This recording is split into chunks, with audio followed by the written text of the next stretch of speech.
Oh dear. Reality. Face her.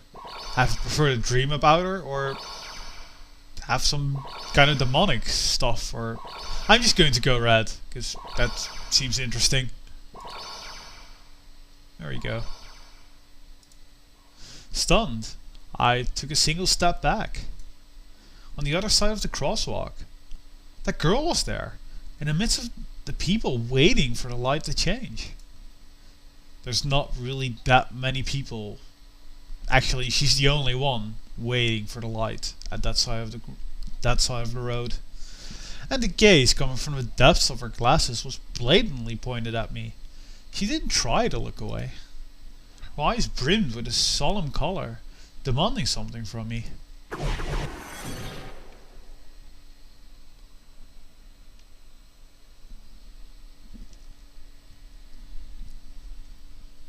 Perhaps reflecting the headlights of a passing car. Girl A's glasses shone sharply. Okay then. I heard it.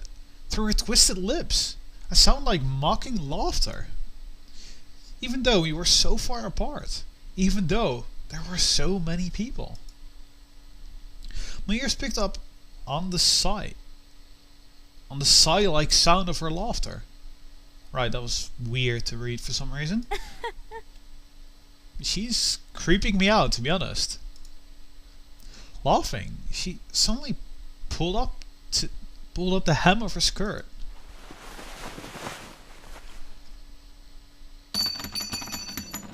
From underneath it, something glittered and fell to the ground in huge numbers. They resembled crosses. An image of the stakes I'd seen at the pinned-in-place crime scene appeared in my head like a flash of light.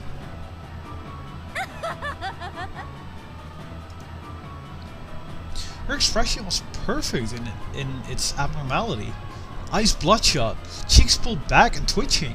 She smiled only with her mouth. And as if she thought of something, she forced her way out from among the people waiting for the light to change. It was still red. She stepped out onto the crosswalk. My body shrank with terror. I thought I would run away, but my feet were rooted to the ground and I couldn't move. Nor could I speak. She was drawing closer.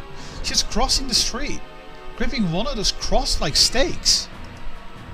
Don't come here!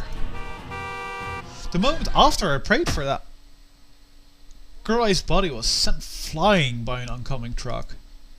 Screams rose from all around. From where I was standing, blocked by the crowd, I couldn't see what had become of her. But surely, she was dead. She had to be dead. She had to be lying on the road like an old rag, drenched in blood. I'm saved, I thought inappropriately.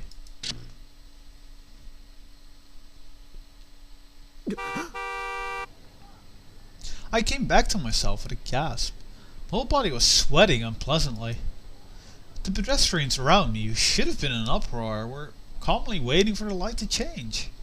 The truck wasn't anywhere I could see either.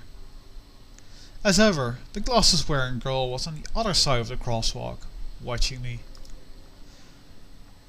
Was what had happened just my imagination? Well, yeah. The light turned green. The pedestrians began walking all at once. I couldn't move. Girl A didn't move.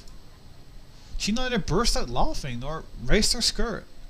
All she did was watch me intently. It was as though time had stopped solely for the two of us. Why didn't that bespectacled girl start walking?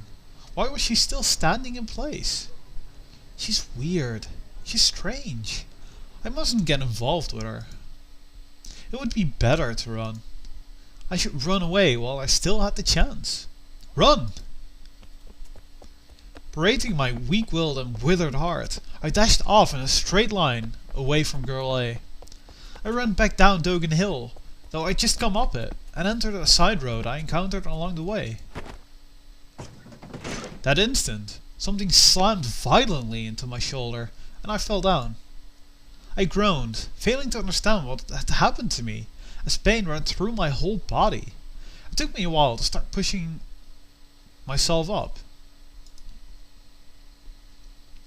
When I raised my face, there was a large scooter toppled over in the middle of the road. I must have collided with it. Gritting my teeth, I tried forcing myself to stand, but my legs wouldn't support me. Nothing seemed to be broken, but...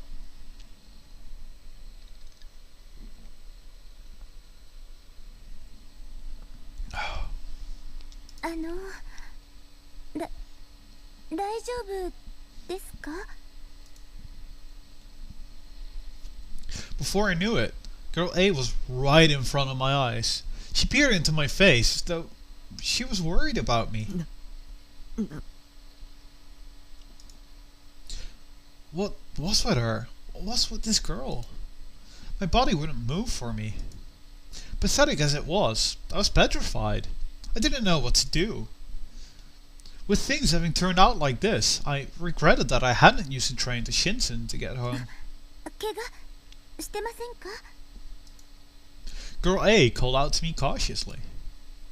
Was she scheming to catch me off my guard by pretending to be concerned about me?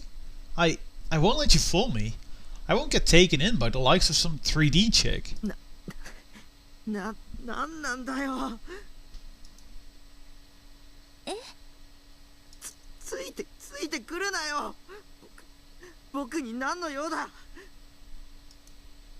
She looked bewildered.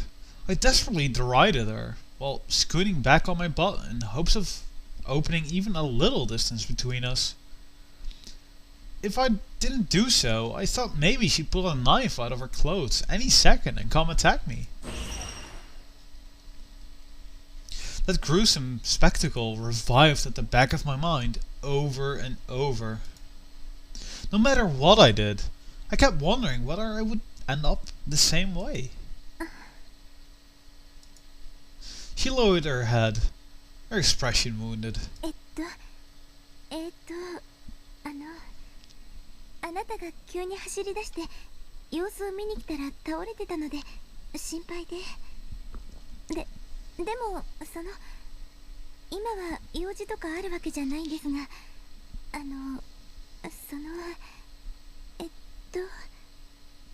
She seems to have a crush on Taku. Not as if she had any biz with me, she says. Way too cryptic. And I think I'm going to let you guys just wonder about this for a little while. My bet is that she has a crush on him. I'm not sure why. She couldn't pick anyone more weird. But yeah, I guess it can happen. But yeah, I'm curious. And yeah, we also saw some weird delusions of Taku. Especially the one with Nanami. That was just fucked up. Honestly, that was just fucked up. The second one, just cruel. Cruel, I guess. But yeah, let's throw down a save. There we go. Nice and quick.